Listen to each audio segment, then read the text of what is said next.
बोल सतगुरु माता सुदीक्षा सुखिंदर हरदेव जी महाराज की जय। परम पूज्य माता जी की जय। सत्संग जी प्रेम से कहना, सत्संगत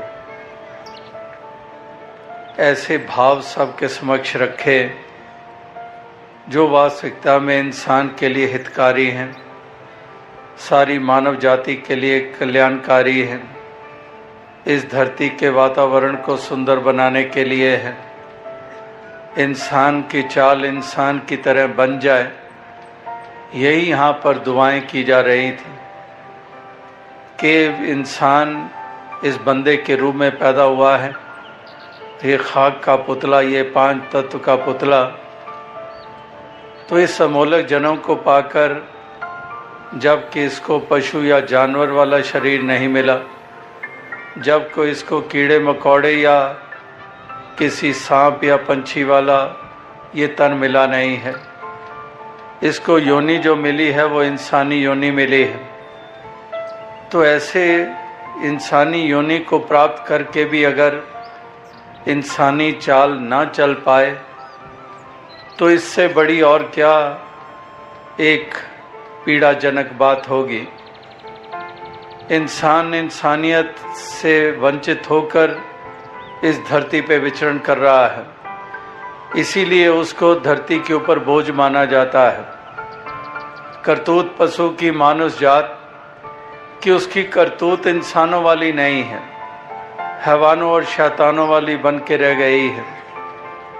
तो इसलिए यहाँ पर इंसानियत से युक्त होकर इंसान दिखाई दें, एक इंसानी राह पे चलने वाले, इंसानी फितरत वाले, इस प्रकार से इस धरती पे अगर विचरण करें तो ये धरती नरक ना बनेगी। ये धरती के ऊपर वातावरण सुखद होगा, अमन और चैन की महसूसियत होगी, इंसान सुकून से विचरण करेगा, एक दूसरे का हितकारी बनेगा, एक दूसरे के दुख सुख को बांटने वाला बनेगा, एक दूसरे को एक सहयोगी उसका बनकर मिलजुल कर प्यार के साथ इस जीवन के सफर को तय करेगा। तो इसलिए इसी इंसानियत और मानवता जो कमजोर होती चली जा रही है, उसको मजबूत करने के लिए भक्तजन लगातार जतनशील रहते हैं। ये इंसान को उस तरफ अग्रसर करते हैं, उस तरफ ध्यान दिलाते हैं, इंसान को एहसास कराते हैं कि भूल चुके हो वो पाठ जो वलियों गुरु पीर पैगंबरों ने पढ़ाया था, जो उनके संदेश और पैगाम इसी मानवता की डगर पर चलने के लिए थी।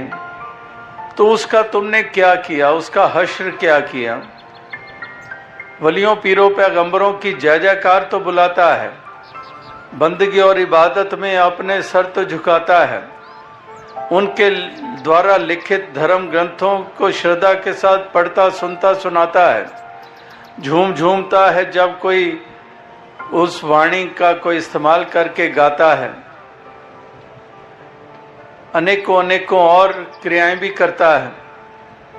लेकिन जो काम करने के लिए उन्होंने कहा, जैसा कि उसके साथ तुम्हारा कोई वास्ता ही नहीं है, जैसा कि शायद ये मान लिया गया है कि केवल पढ़ पढ़ा लेना और इबादत गाहों में अपना सर झुका लेना ही काफ़ी है, कहीं पर स्नान कर लेना ही काफ़ी है, कहीं यात्राएं कर लेना ही काफ़ी है, कहीं पर चंदन का लेप कर लेना ही काफ़ी है, कहीं पर इस हाथ में माला लेकर मन के घुमा लेना ही काफ़ी है।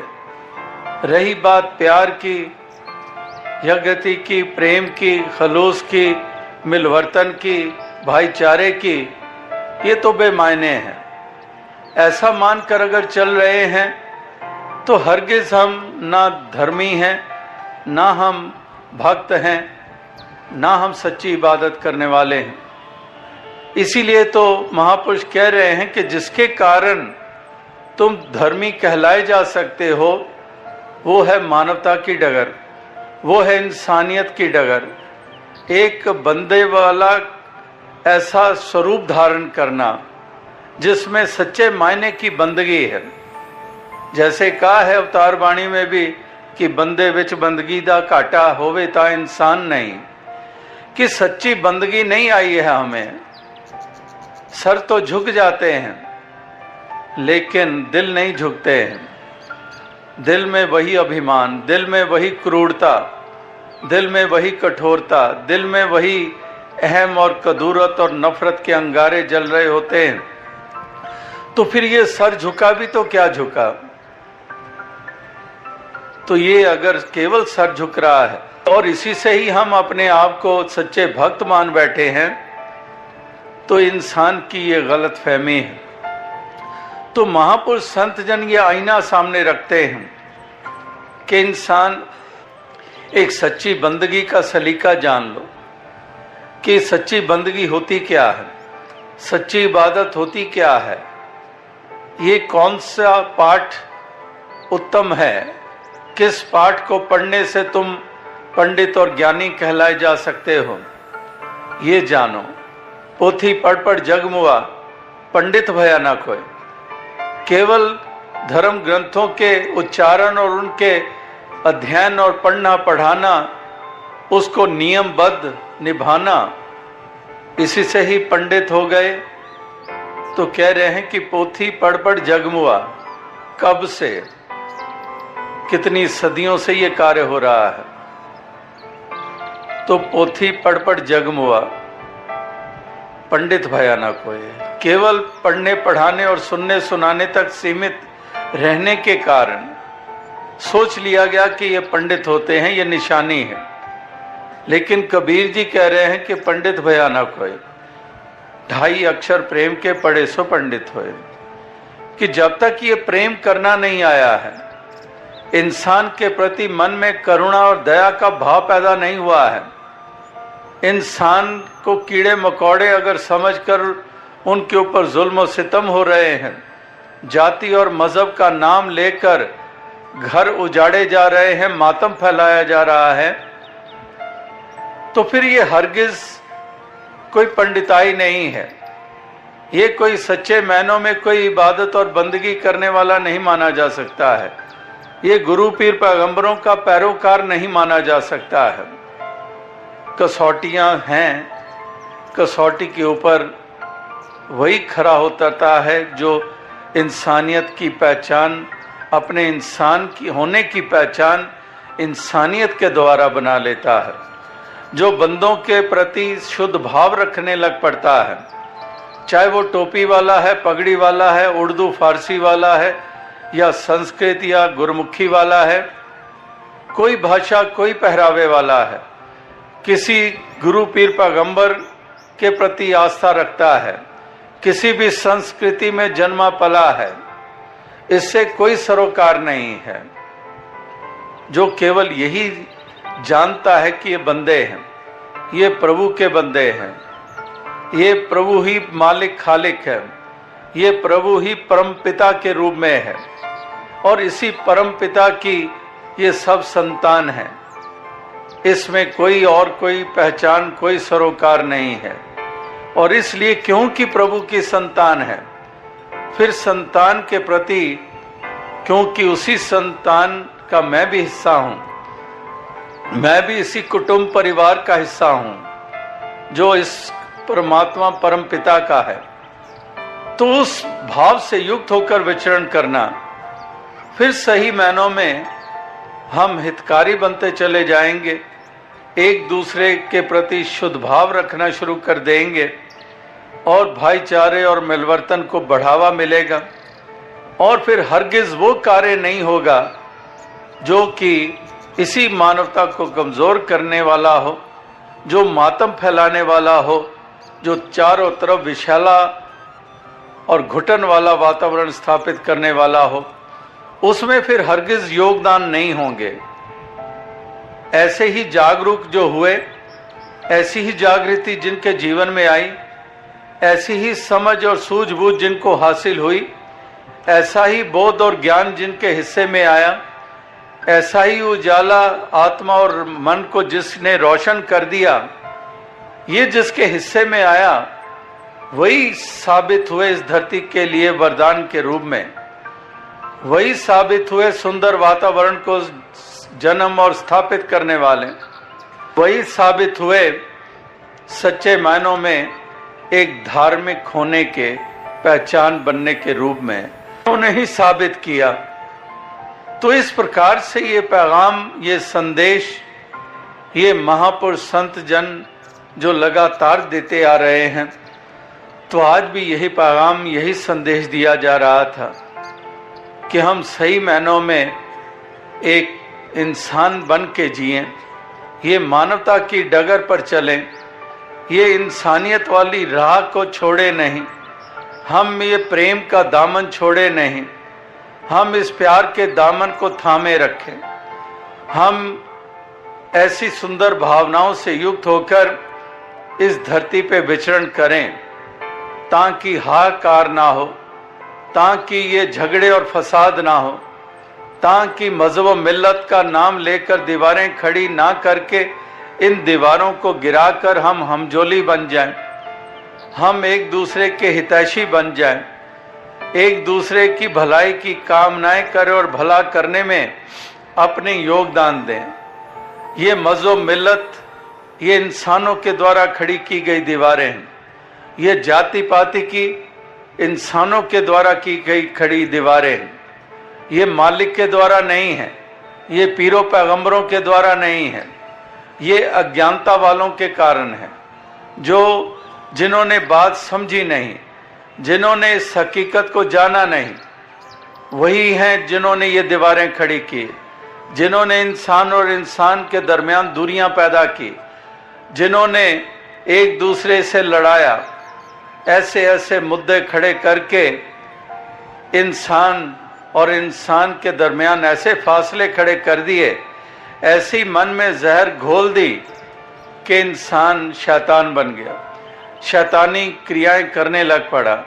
निर्दयता और कठोरता के प्रमाण ये देता चला जा रहा है। आज भी हम हालातों से वाकिफ हैं कि किस प्रकार से एक इंसान कितने नुकसान करता चला जा रहा है, ऐसे ऐसे कारण खड़े करके जो प्रभु परमात्मा की तरफ से नहीं है।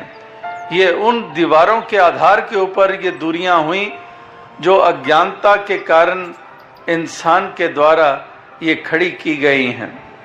तो इस दीवारों को गिराया है हमेशा ज्ञानी जनों ने, जिन्होंने ये बात समझ ली कि गल समझ लई फिर रौला की, राम रहीम ते मौला की, कि जिनको ये बात समझ में आ गई उनके लिए राम और रहीम में भेद रहा नहीं। वो मजहब मिल्लत की दीवार अगर खड़ी हुई थी अज्ञानता के कारण, अब ज्ञान उजाला हो गया है, तो अब उस दीवार का बरकरार रहना मुमकिन नहीं है। अब वो ढह जाएगी, वो गिर जाती है। जैसे एक फूल में से फल निकलता है, जब फूल में से फल निकल रहा होता है तो उस फूल की पंखुड़ियां अपने आप सहज में टूटना शुरू हो जाती है। इसी तरह से ये एक नेचुरल, एक उसका एक सिला कि जागृति आ गई, ज्ञान उजाला हो गया, तो वो सहज में ही अपने आप वो दीवारें गिरने लग पड़ती हैं। वो मान्यताएं वो भी एक पंख उड़ा लगाकर उड़ जाते हैं। अब वो कारण ही नहीं रहा है। तो इसलिए पैगाम केवल यही है कि इंसान तो इस इंसानियत को मजबूत कर, इंसानियत के रास्ते पे चल, इंसान होने की पहचान बना। इस प्रकार से यहाँ पर कोई नफरत, वैर, ईर्ष्या की गुंजाइश ना हो। यहाँ पर केवल प्रेम के तराने हो, एक प्यार के सुंदर नगमे हो। यहाँ पर कोई नफरत और वैर का शोरो गुल ना हो।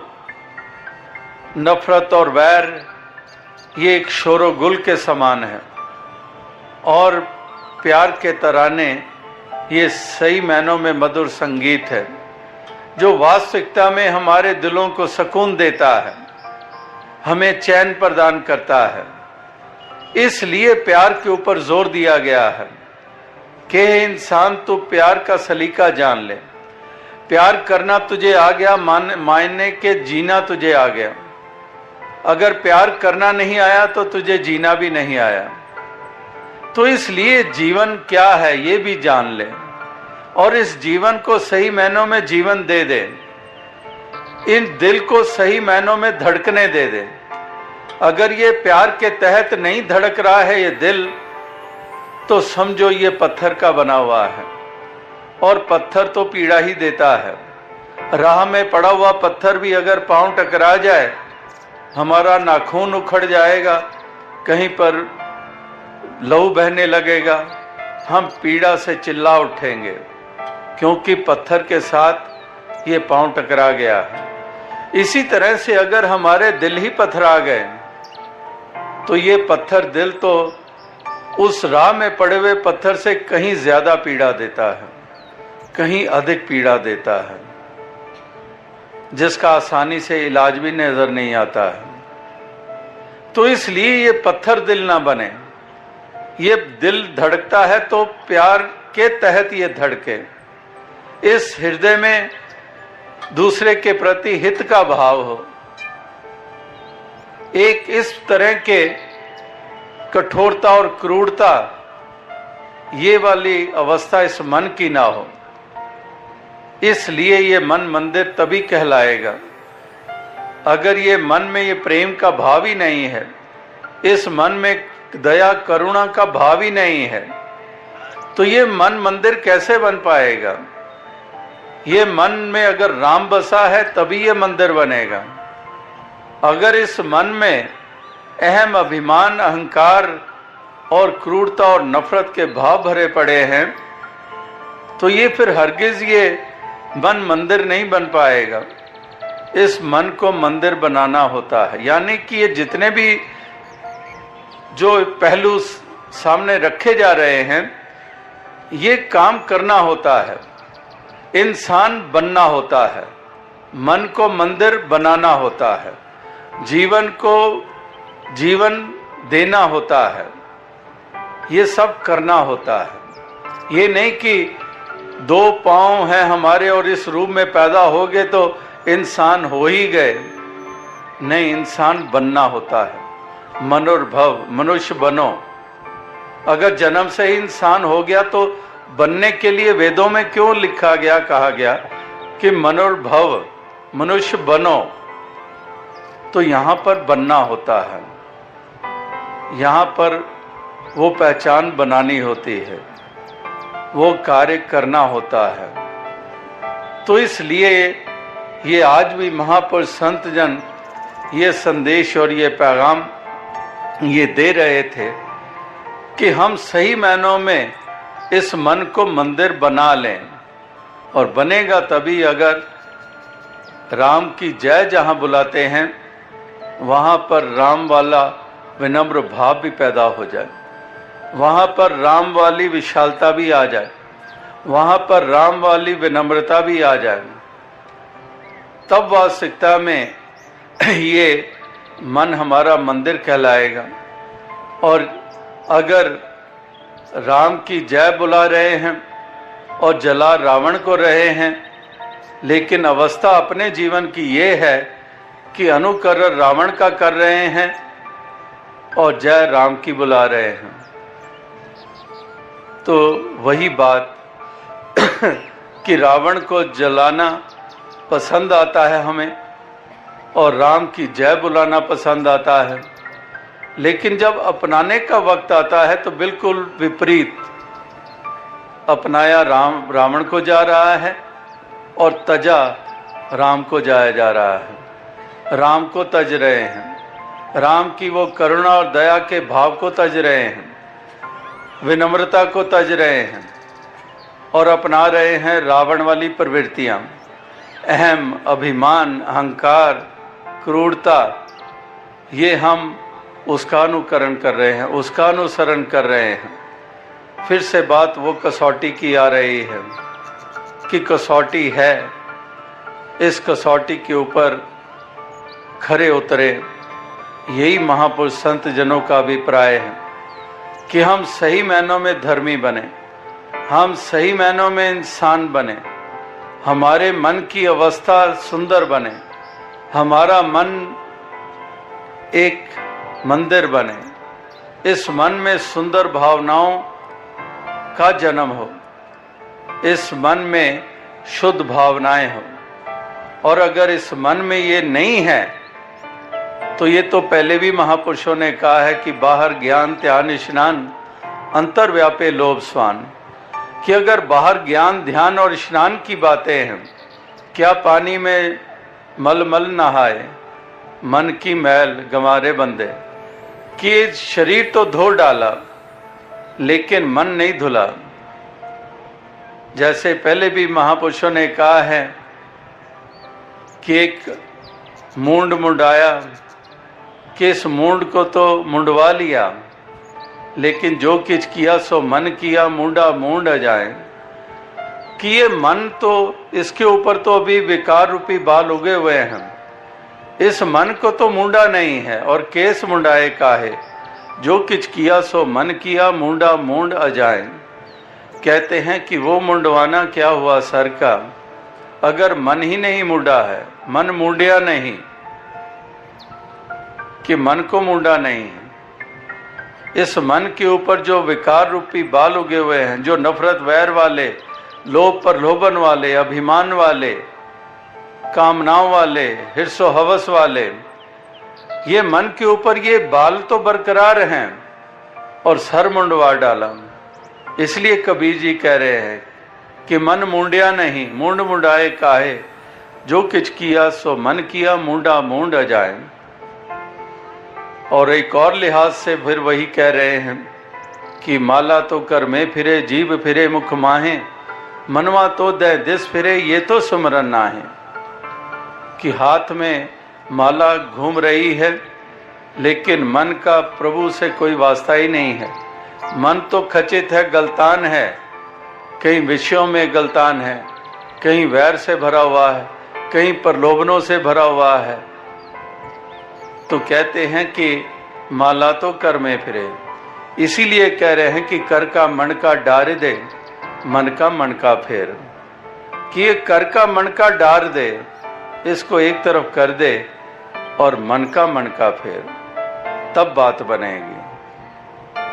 तो इसलिए इस मन को सजाना संवारना है, इस मन को वो रूप देना है।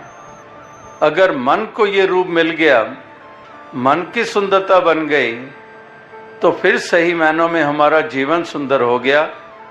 और फिर बात वही आएगी कि सही मायनों में इंसान होने की पहचान बन जाएगी।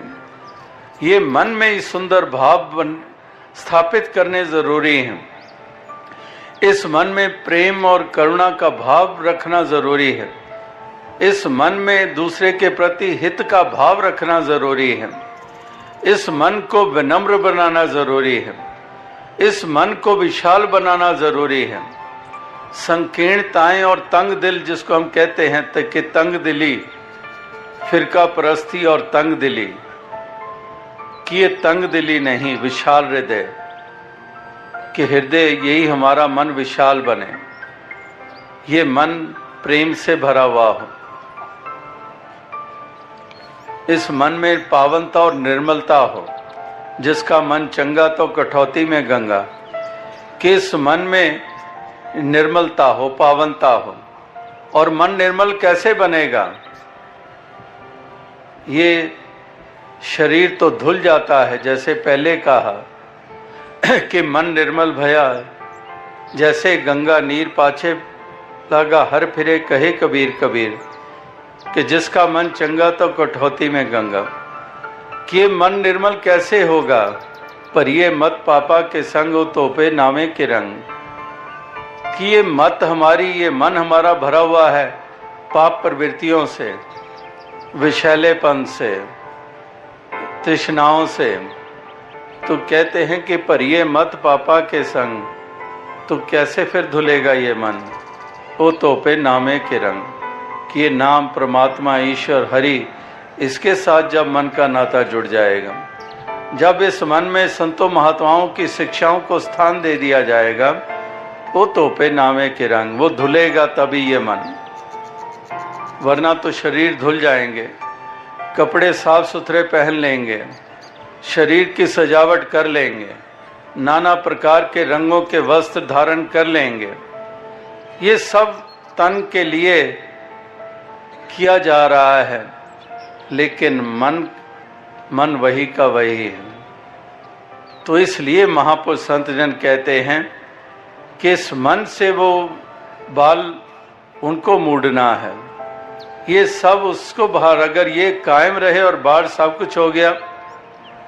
जैसे एक वो मिसाल काफी समय के बाद ध्यान में आई कि एक बार इसी तरह से कुएं में एक कोई कुत्ता गिर गया और वो मर गया और उसकी बदबू आ रही है और पानी अब कौन पिए। तो बुजुर्ग के पास गए, उसने कहा कि ये तो साफ करना पड़ेगा, तो ये सारा पानी निकालो, साफ होगा।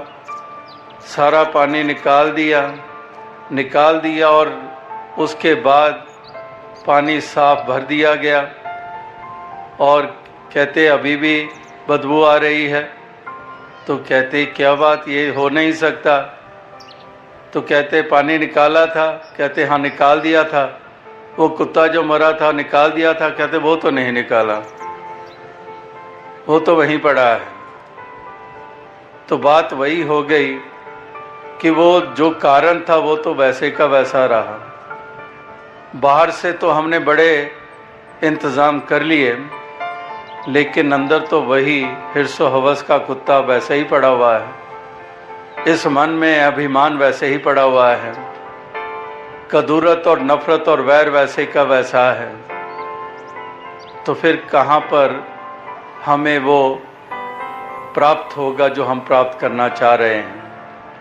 तो इसलिए महापुरुष संत जनों के कथन वो इसी पे आधारित रहे हैं युगों युगों से, ताकि ये बात समझ में आ जाए हर इंसान के, और जितनी जल्द समझेगा उतनी जल्द इसको सुंदर रूप मिल जाएगा, उतनी जल्द ये वातावरण सुंदर बनते चले जाएंगे, घरों के भी, समाज के भी, मुल्क के भी और विश्व के भी। ये तमाम वातावरण ये सुखद और सुंदर बनते चले जाएंगे। तो ऐसे सुंदर वातावरण को स्थापित करने के लिए, इसको एक और मजबूती देने के लिए, इसमें अपने योगदान देने के लिए भक्तजन हमेशा उत्साहित रहते हैं। इसीलिए ये परोपकारी होते हैं, परोपकार के जज्बे से युक्त होते हैं। ये चाहते हैं कि संसार का वातावरण सुंदर बने, अपना जीवन भी सुंदर रूप धारण करे और संसार का वातावरण भी सुंदर बने। जन जन तक ये संदेश पहुँचे, जन जन इस जो है वो ज्ञान उजाले से आत्मा और मन को रोशन करने वाला बन जाए। इसलिए ये परोपकारी ये योगदान देते चले जाते हैं, ये सेवा में योगदान देते चले जाते हैं। जैसे अभी भी सेवाओं का जिक्र हुआ, जो ये संत समागम के प्रति सेवाएं हो रही हैं, केवल समागम या सत्संग के प्रति नहीं, समाज की सेवा कर रहे हैं, देश और विश्व की सेवा कर रहे हैं, मानवता की सेवा कर रहे हैं, तन मन धन लगा रहे हैं। तो ये परोपकारी जज्बे होते हैं और इसी परोपकार के तहत ही ये लगातार योगदान देते हैं। तो ये संत भक्त प्रवृत्ति जो है, यही ऐसे योगदान जो है वो ऐसी प्रवृत्ति के कारण हो पाते हैं, जो जानते हैं कि हमने सुंदर देन संसार को देनी है। आत्मा जो जन्मों जन्मों से जुदा है इस परमात्मा से, इसको परमात्मा से जोड़ना है। ये ज्ञान प्रदान करके इसकी वो दूरी मिटाते हैं, आत्मा इस परमात्मा से जुड़ जाती है, जीवन मुक्ति प्राप्त हो जाती है। जहाँ पर आत्मा के कल्याण हेतु ये परोपकार करते हैं, सत्संग और समागमों के आयोजन करते हैं, जन जन तक संदेश पहुँचाते हैं, साथ ही साथ ये तन मन धन की सेवाएं भी करते हैं, और इस प्रकार से ये अपनी भक्ति भी निभाते हैं और परोपकार भी करते हैं। तो इस तरह की अवस्थाएं ये जिसको भी प्राप्त हैं, वाकई वो मुबारक हुआ करते हैं। तो आज भी यही एक भाव लिए हुए आप सभी उपस्थित हैं और लगातार ऐसे योगदान ये दिए जा रहे हैं। तो दास और अधिक शब्दों का सहारा लिए बगैर इन्हीं शब्दों से आपसे इजाज़त चाहेगा, क्योंकि समय हो चुका है और शब्दों का इस्तेमाल किए बगैर इन्हीं शब्दों से आपसे इजाज़त चाहेगा, ये जाहिर करते हुए अपनी खुशी जो यहाँ आकर आप सभी के दर्शन करके प्राप्त हुई है। तो दातार कृपा करे कि आप सभी को ऐसी लगन, ऐसे जज्बे ये प्रदान किए रखे और तन मन धन की सामर्थ्य और सुख भी सभी को दातार प्रदान करे। साध संगत जी धन्य। बोल सतगुरु माता सुदीक्षा सुखिंदर हरदेव जी महाराज की जय।